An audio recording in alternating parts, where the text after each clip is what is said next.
Hello. So we have Kevin Spiritus and Allison Venori. How you doing? Good. Good. How are you? I'm Morning, great. Thank you. afternoon. All right. Yeah. So are you both based in LA or are you in New York? Um, Alice and I are both based in LA, but I am actually in New York today. Oh, I head back to LA tomorrow.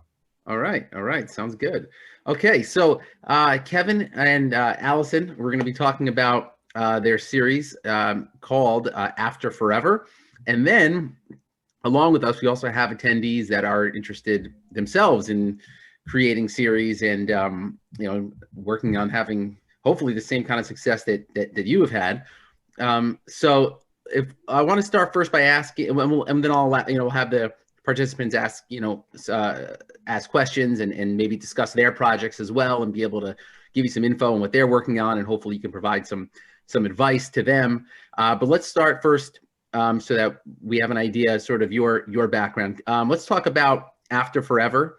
And then we'll talk a little bit about your career, both of your careers, and then we'll discuss the projects of the participants. So, okay, here we go. After Forever, if you want to tell us a bit about the series. I'll just jump in. Michael Slade, my co-creating, executive producing, writing partner, and head writer of the series, could not be here today, so he sends his apologies. But Michael knew of me about 10 years or so ago. I was working on Days of Our Lives as an actor, and he was a writer, and I did not know that. We'd never met. And then in 2014-ish, I was living back here in New York, and we ran into each other at the gym. And he said, I used to write for you. We started up a conversation, and basically I wanted to know if he was working on any type of soap or anything right now, because sometimes the soap writers bounce around. But we started talking about creating a series about two men in their early 50s. It's gotten to late 50s now. But about love, loss, and moving on. And we had a couple of coffees together, and there was born After Forever. Cool. Sorry, Mike. Something's wrong with the camera here. I'm just gonna take it off video for a second, so you know. Okay. Okay. So, Allison, how did you get involved with with After Forever? I was How did you get introduced. involved, Alice? I was introduced to Kevin and Michael through Gerald McCulloch. So I worked on a feature film called Daddy quite a few years ago, and I believe that at some point there was a conversation about looking for a producer. And I have been in the digital space for a long time. So I produce features, but I also have produced quite a few streaming series, dating back to, I suppose, like 2007. So I've made quite a few series like this. So it was in my wheelhouse, and, met Kevin and Michael and started chatting about it. And here we are quite a few years later in 2 seasons and then some. It's been going great. And I'm just going to add one little fun fact in. I worked with Gerald. I've known him for years. We worked together as actors, and I was so impressed that way he had gone about doing this film, Daddy. And I said, okay, what do we do now? Michael and I have this script. We have 8 episodes. How do we get a budget? How do we get this thing made? And he recommended Allison. And I just will say this: if you need a producer, here, now your phone's going to light up, Allison. Oh, God. Goddess of producing. She's incredibly gifted in knowledge and know-how and technique, everything. So, and she's a great director too. More about that. So, After Forever, you've received some Emmy Awards, 4 Daytime Emmy Awards. Just for, just so we understand, how is, the series is available on Amazon. Mhm. So how does that work in terms of becoming eligible for an Emmy nomination? Well, I mean, certainly anyone making content in the space, there are many categories, and you can submit your series to be considered. But of course, then with that comes the nomination process and you know, eventually the awards. And so we're so grateful. I mean, we never set out thinking that we were making this because of the Emmys, but knowing that there was a category for digital series, and you know, Kevin and I had both been nominated for other series prior to that. That we actually, one of the first places we ran into each other after we talked about doing After Forever together was on the red carpet. Yeah, on the red carpet at the Emmys. And what was that, 2016 or something? Yeah, it was a party for the Emmy nomination. Yeah. Exactly. And so, you know, Kevin had been nominated as an actor and one of my shows had been nominated for a digital series. So it's kind of funny. Like we met around the same time that we both were kind of, you know, introduced to the world of digital series at the Emmys. So, you know, we're very fortunate that so many people thought the show was wonderful and worthy of it. And yeah, we're excited about it all. And how did you go about sort of building the audience for it? I mean, you got some good press, built a good community around it. How did that all start? Did you start with the film festivals? Did you hire a PR rep? What was the approach to the audience building and the community building? I'm going to let Allison fully answer this, but it's really about having a very specific and clear vision of what your story and your message is and your audience. And you know, Allison she suggested that we not go on YouTube, we not do our own channel, that we self-distribute on Amazon. And through that, we kind of got a very large audience to sort of built in. And even though we're only playing in 2 countries right now through Amazon, that was the start. And then she would go, Twitter and Facebook, and then she rides me about that. So. But it's all of those things that you said, you know, it's like from the beginning, really you start building an audience in the very beginning when you start developing the story. So, you know, that's something that Kevin is so great at, and, you know, and Michael and everybody, just as you add partners and as you add producers and as you add cast, you're building your audience starting from scratch there at that time. And so it's like a snowball. And then as you go forward and when you eventually have content created, and you come up with a strategy, you know, you have a trailer, you have clips, you have, you know, photos, that you start to develop that strategy that, like Kevin said, on social media, but then also, you know, with press. So yeah, we have had publicists involved. It's making sure the community of, you know, the web series community, the digital series community, the TV community, that everybody knows about what we're doing. And then it's about staying relevant. So, you know, once you start rolling information out there, it's like, okay, how do you keep the buzz going? We had a similar and interesting, I think everybody is dealing with that this year, right? It's like knowing with COVID that we couldn't move forward as planned, in the same way that we had planned to do season 3 this year. But it's like, how do you stay relevant? How do you keep the buzz going? You know, film festivals help with that, awards help with that, and just keeping active and continuing to make content if you're able to. And also part of the addition to how do we get started, you know, film festivals was a very big part of, it's how we learned where we were really sitting in the community. Michael and I created a story about 2 gay men who love each other and who have everything until one day they don't. And then it moves into a story about loss and moving on.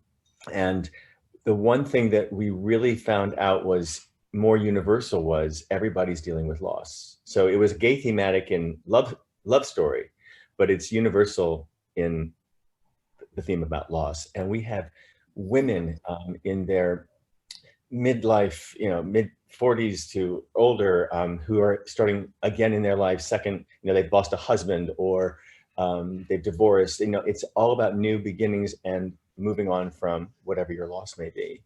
And that love, no matter what, you know, sexuality it is, it never ends. You still have a relationship with the person once they're gone. So, right. And so the film festivals really showed us that, because we were in more than film festivals that were just LGBT. We were in film festivals and web series festivals, and it was not about LGBT only. So that was my answer. Long-winded, but Now, Kevin, you and Michael, as actors, you have a community from the daytime television world. So you of course have a following, having come from daytime TV.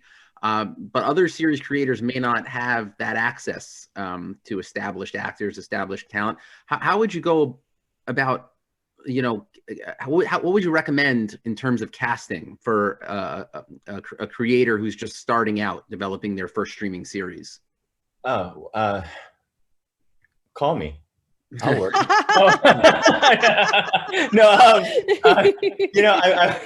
No, Michael and I kind of had this universal crossing point at the gym that day. After Forever was supposed to be made. That's how I always look at it. And Allison has been very much in agreement about the message and the timing. And, we were fortunate enough to be able to, with our resumes and the length of time we've been in this business, we know a lot of people, and we were able to reach out to a lot of people on film and TV and the Broadway community. And but I think Allison will agree, and Michael, I know, will agree with this. If your story and your project is personal and it's honest, and you're telling you're telling a story from the place of your heart, I think it's going to be found. I think people are going to step into the role that is supposed to be theirs. We had first choices of other people who we were going to cast, who were maybe bigger stars or bigger names, or not at all. And then we ended up we lost a couple of actors, so we had to recast it at the last minute. And I always believe that role is your role. That story is your story, and you're there to tell it. So, stick to the faith of your personal, honest truth, and you'll find the people. It'll attract you. And then I'm still available. So cool. Did you find that having established cast like yourself and Michael, did that help in terms of financing in order to get the project rolling?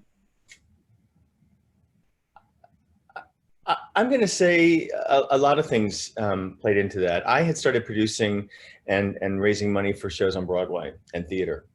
And a lot of those relationships with those people in that world, opened up a lot of doors for me. But the thing that I always found, and I continue to find, is it's not the actual project that you are getting, you're getting money for. People, when they invest or they donate to your project, they're investing in your vision of the project. And I have had a lot of people who were not necessarily big money people or no deep pockets, and they said, I believe in you. I love this idea. I read the story. Let me give you some money. Let me raise some money with you. Right. And I think that's also true, just to jump in there, it's not, especially if you're just starting out, it's not just about the money, the cash. I mean, it's always about cash, right? But but it's also about it's about those people that still, they understand and believe in your vision, and they have something else to offer. So whether it's a location, or someone wants to cook for your set, although COVID reasons we can't do that right now. But but even like locations, it's a huge expense, and it can bring so much production value. So if somebody or multiple people are willing to give you something, it's in kind, that could be extremely valuable too on so many other levels. So don't just, exactly where Kevin is right now is one of our very generous executive producers, and that home, I mean, it's an invaluable contribution to our show, and almost a character in itself, along with many other locations that we were able to secure and continue to go back to over the years. Yeah. And a question for Kevin and Allison: how do you stand out from all of the content on Amazon? There's so many series, so many films, and yet you've managed to, sort of stand out from the crowd a bit. And of course, as I mentioned, having, those Emmy wins certainly helps. Anything else that's helped in that area? Well, I mean, you certainly can't just out the gate compete with everything that's on Amazon. And I don't think you should approach it from that perspective. Like Kevin was saying, we knew and we had an idea of who our audience was, but it wasn't until we started screening and, you know, getting the word out about the series that our audience found us. And then it's, you know, word of mouth is super powerful, and just the power of social media, you know, on top of that. So as people started finding us and we started getting, you know, feedback from fans and reviews online, it all just builds on itself. You know, we can't compete against Amazon, you know, big budget originals. We can't compete against all the, I mean, Amazon's huge, right? But we found our corner of the market in a couple of different categories, I think. And like Kevin was saying, our themes are universal. So anyone who does sit down and start watching gets sucked into the episodes, and they really just sit and binge it. You know, each season's about an hour and a half long. So it's easy to get through. And usually if somebody starts, they just watch all the way through. And I think that, you know, that just goes to the power of the story and how universal it is. And that's how you stand out. You stand out because of the story that you're telling, and because people watch it and feel that connection to it and want to talk about it. And Michael Slade, who's a great storyteller, and, you know, I think we developed this story for, you know, couple months, and we really sat down, and, you know, my intention was to just write a story about a guy who is single, and he's 50 and he's back in the world of dating with all the apps. Like, that to me was a comedy. And you know, this became a dramedy because Michael had such layers of, you know, asking questions about why is someone single and why is it now that they are looking to go back into the world of dating. So his ability and his talent and his just his creativity of knowing how to layer and structure. We get so much in the very first episode of the series, which is only about 7.5 minutes, I think, Allison, of the first season 1. If you're not hooked, then I think there's something wrong with it. No, but it really tells, it really tells what is happening and who it's happening to and why, and it's set up. And I think you're invited in. It's arresting, I think. So thanks to Michael for that. In terms of distribution, do you recommend releasing a series on more than one platform, or do you think it's best to just stick with just Amazon or just Netflix or Hulu, or what do you think is the best approach for that? It depends. It depends. I mean, you know, I think one of the biggest challenges right now in distribution is, number one, there's so many places and there's so much content. There's so many distribution streams that you can pursue. But because of that, a lot of distributors aren't doing the necessary marketing, publicity, advertising that's really going to help you compete with the traditional television shows that are out there and the big budget, you know, content. So you're probably not going to have that support. If you do land a deal where you have that type of support, then you're probably in an exclusive deal, and that's fine because they're supporting you. But I would recommend that you don't sign any exclusive deals and you get it out in as many places as possible, because it's all about getting the most audience, like the biggest audience possible. And so, as Kevin mentioned, we're on Amazon. We're only in the US and UK on Amazon, but we're also on binge networks, and that gets us a worldwide reach. So, you know, when people in Australia ask, how do I watch? we can send them to those partners of binge networks, and they can watch it in a different way. And I think that was always important to us, to reach as many people as possible and get the story out there. And because we're doing most of our own marketing and advertising and publicity, then, you know, the choice becomes, what do you promote? So, you know, I think that's where some people might get caught up in and stuck, is that you might be on all these different platforms, but where are you promoting? Where are you pushing people?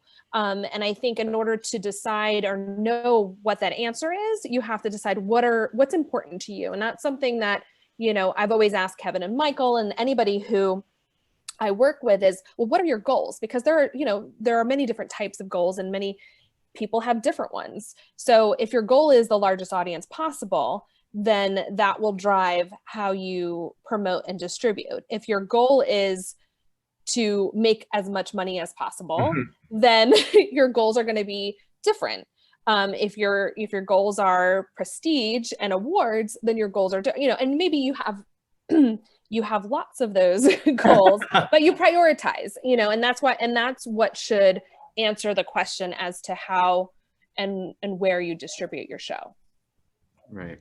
Yeah. So we have some series creators on with us, and they have some questions and logline some questions regarding their projects, and interested to hear your thoughts and feedback and advice.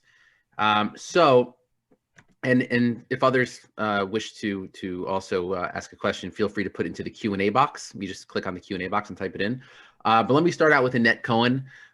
So Annette is looking for feedback. She actually has 2 pilots right now. One of them is called Backbone, and it's a fast-paced hour-long premise pilot about a premier group of orthopedic surgeons who struggle to work together in spite of personal struggles that threaten to tear them apart. All right, so that's the premise of Backbone. So I don't think there's an actual, I don't see a question, but any thoughts on? It seems like she wants feedback on the concept, I suppose, the log line. Yeah. I think even just the fact that you read that out loud and had a little bit of trouble stumbling over some of the words means that it's probably a little too wordy. I feel like there's something in there. It needs to be easy to pull that out and understand it pretty simply and quickly. So I think, it's also hard to, putting in hour-long premise pilot. I don't know if any of that needs to be in there. So what's the story? What's the problem? And, why do we want to watch it? Why are we still interested? Right. So I would get to the point of it a lot faster. It looks like our second one, I read this one earlier while we were talking. Yeah. Sorry, Kevin, did you have? Listen. Listen. The second one I think is simpler, so it's easier to grasp quickly. So as Michelle Garvey approaches her 40th birthday, she vows to complete a triathlon, but first she must overcome her fear of the open water and learn how to swim. So even like those, like it's simple enough. I get it right away. Even those 2 last bits of information, her fear of open water and learning how to swim, I almost would, instead of say learn how to swim, I would open as, Michelle Garvey, someone who doesn't know how to swim decides she's going to do a triathlon and has to face her fears. Or fear of swimming. Fear and sharks. Not knowing how to fear sharks. Just like put the you might want to swap it and put the problem right up front so that we get it immediately. Also, the second one also, it draws me in. It paints a story. It's not all general, and it's already going to identify with everyone's fear, whatever your fear is. So you're already universally tying people together, I think. Mm-hmm. Okay. All right. Thank you. And by the way, let me just ask you if any of our participants here, want to sort of follow up with you about what they're working on, and as well as After Forever. At the end, can you give us just a way that they can keep in touch, whether it's through your website, an email, social media, just so everybody could sort of keep in touch? There's info at afterforevertheseries.com. Okay, so great. That's always cool. And we'll repeat that again in just a little bit. And you can easily find us on social media too. Right. We're everywhere. So just Google us. You'll find us. Excellent. So let's move on to Andy. Diversity and inclusion is center stage right now. Yeah. Andy says, I am a Native American SAG actor, writer, producer with representation with great stories to tell. I have incorporated a production company to create opportunities for myself and move forward with projects. Even with the attention in diversity and inclusion right now, can't seem to get found. Any thoughts on this? Well, first of all, congratulations that you got representation. because one of the reasons that, you know, I wanted to create something was because I was not any longer receiving auditions. I didn't see roles coming down the pike with my name on it, and guess what? I don't have representation. So I thought, if no one's going to do it for me, I better do it. So there was that. So I really commend you, and, you know, pulling your wagons together and creating your world of content. But Allison and I are working on a project right now, other than After Forever, and we have she'll tell you, we have a true story that she's actually got the rights to, and take it from there. I mean, I don't want to put words in your mouth, so, you know, No, it's okay. We're being urged to diversify, even though it's not necessarily true to the history. Mhm. Yeah, well, and just in general on that note, it's, you know, the good thing is there is a huge push in the industry right now to diversify in terms of gender, in terms of race, in terms of, you know, ability. So, and when I say ability, I mean like disability and, you know, so forth. So I think it's really good. We're obviously not there yet, but there is a huge push, and there are mandates to make sure that we are not only casting in a diverse way, but also behind the scenes, behind, you know, the people telling the stories. And that's really important. So I think I agree with Kevin, like huge kudos to you for, you know, taking, you know, the reins and deciding you're gonna start creating your own content, because that's what is needed. And I think if you pursue that and are able to push that forward, then you will get found. You know, that's what you unfortunately may have to do, because the landscape is so oversaturated with content. Those unique stories will rise to the surface if you are putting 110% into telling your story authentically. Yeah. So, you know, and that it's also a good story. I mean, right. You know, just because someone may be diverse, and it doesn't necessarily mean that they all have the best stories. So, but it's about, it's not even about that. It's about making sure you put in the time to develop the yes, story that's and tell it the way it should be told. So I think surround yourself with other people, get feedback, and really work on the script and the story before you move forward. Yeah. I think is the most important thing to focus on.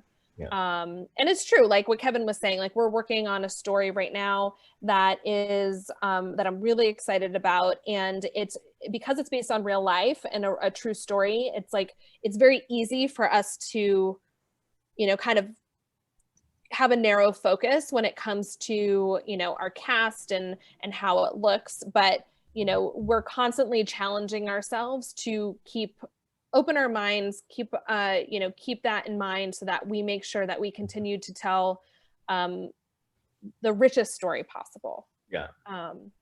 So yeah, good luck. Yeah. All right, so we have Lisa Giuliani with us.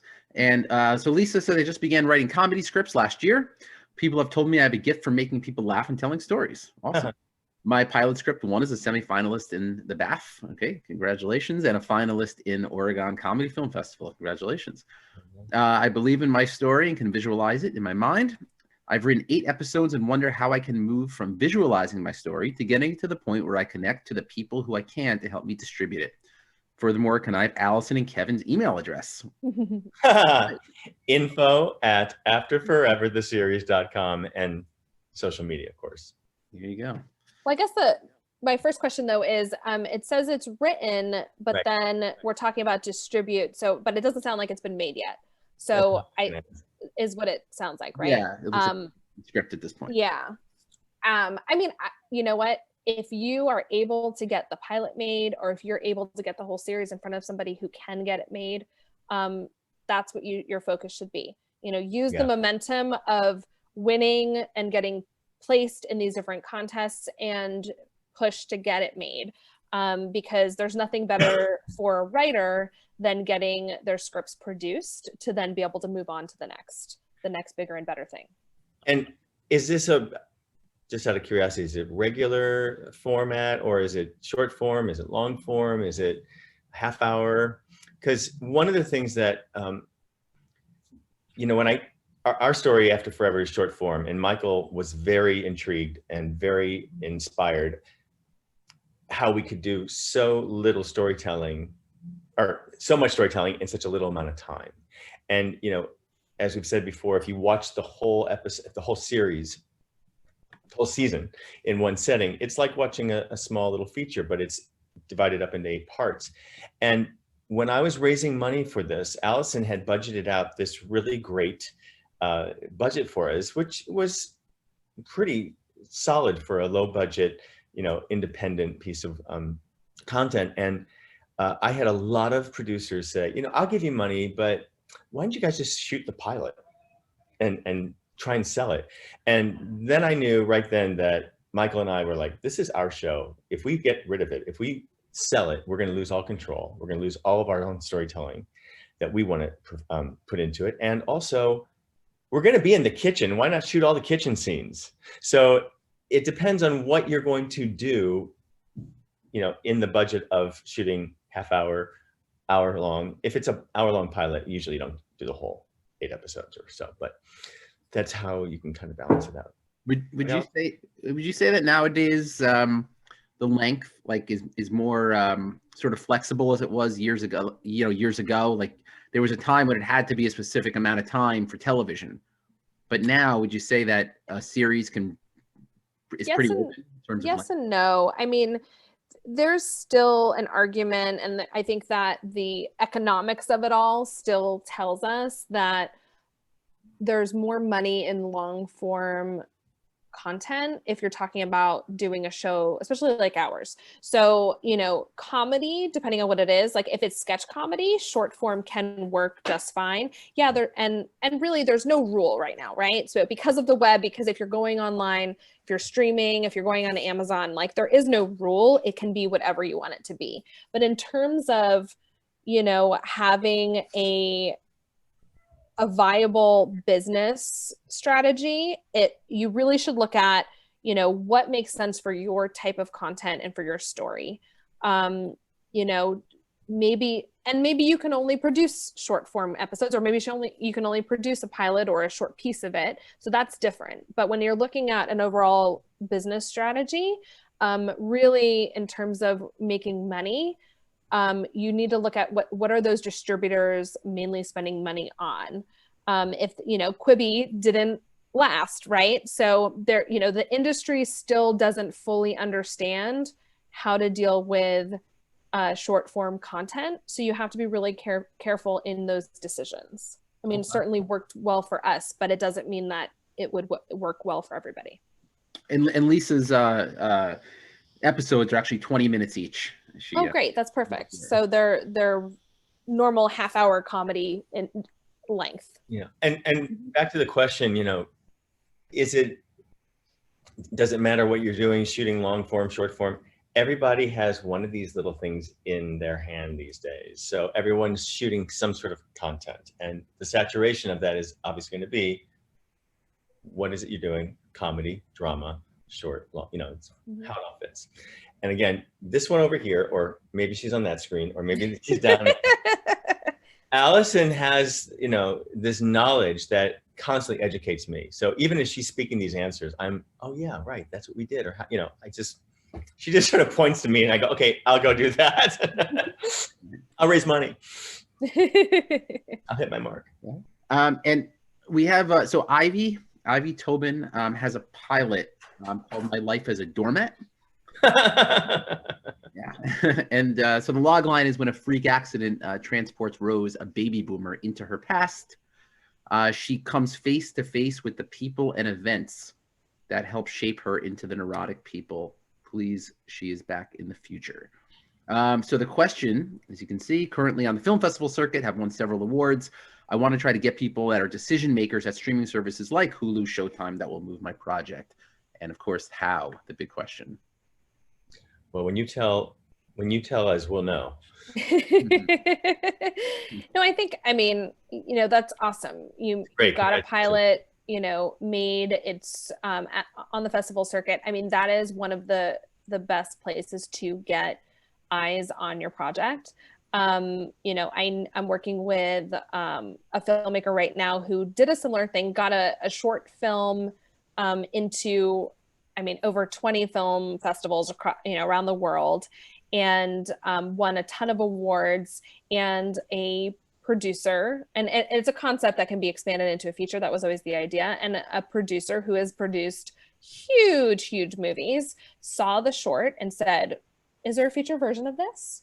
And guess what? We're working on the feature version of it. So I think number one, always have the plan for the rest of your show, always know how to talk about it. And then someone also know that someone may love your pilot, but want to make something else. So what else do you have, right? As a writer or as a producer, you always want to make sure that you have an arsenal of content, because you never know, like Hulu may not want that particular story because they might have something like it, or maybe it's not in their mandate this year. It doesn't mean that the story is not good or not awesome. It just may not be for Hulu. So what does Hulu want? You may or may not know that. So have an arsenal of really great stories and a plan for how to move forward with them, because you never know.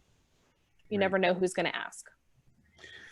And let me just back to After Forever, because we're winding down here. So I just want to ask you, and this might be a tough question, but if there's one particular episode you'd recommend that you know people watch to get a sense of what the series is, would you recommend the pilot episode from season 1, or is there another episode that they should perhaps start with to get an idea? Well, you know, season 1 really, I mean, the first pilot episode, it really sort of tells everything and what's going to happen. And it sets up, I think, in a very clever way, what is going to happen and how it's happening. And there's a surprise at the end of, if you haven't seen it, I'm not going to say, but there's a couple of spoilers I can give. And also, I think there is something to be said about season 2, episode 8. No. Because it's the journey thus far from episode 1 of season 1 to 16 episodes later. And it really is, it's another surprise. There's another surprise that happens, and it incorporates all of the cast. Yeah. Each one of them, each the first pilot and that last episode. And then of course, I just want to shout out to, you know, Big Apple Film Festival. Thank you for supporting us the last 2 years. So of course. we're grateful. Yeah. So how about you, Allison? What do you think about that answer?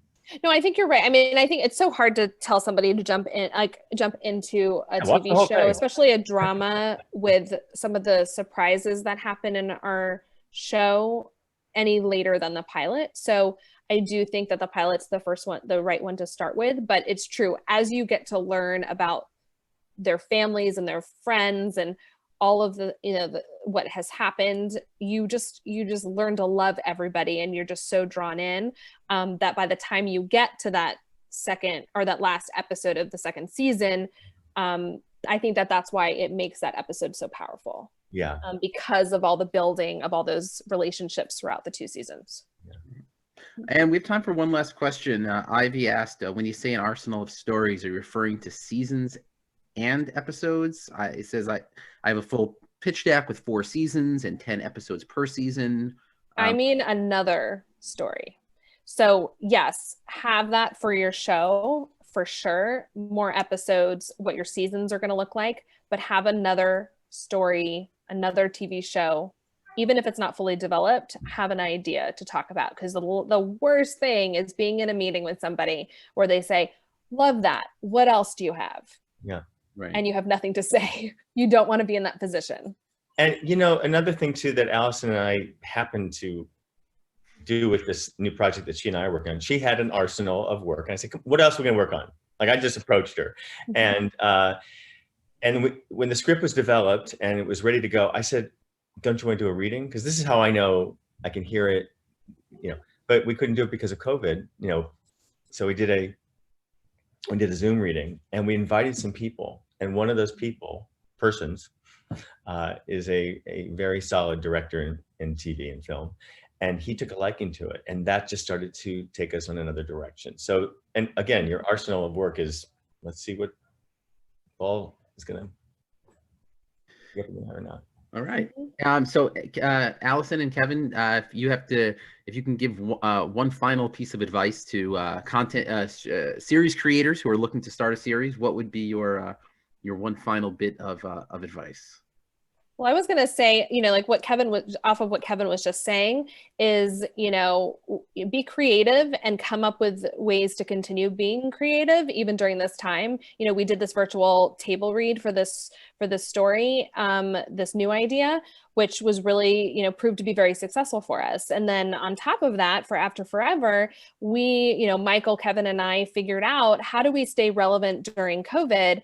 And we've been producing, we actually we have one more day of filming, but we just wrapped most of our cast filming. We're filming something. It's going to be a special, but we filmed remotely. And we were able to come up with, what is the After Forever version of a remote production? And yeah, it's been a wild ride getting to this point, but also just really, really exciting that we were able to keep people engaged, and will have something coming out this year, even though it's not what we intended.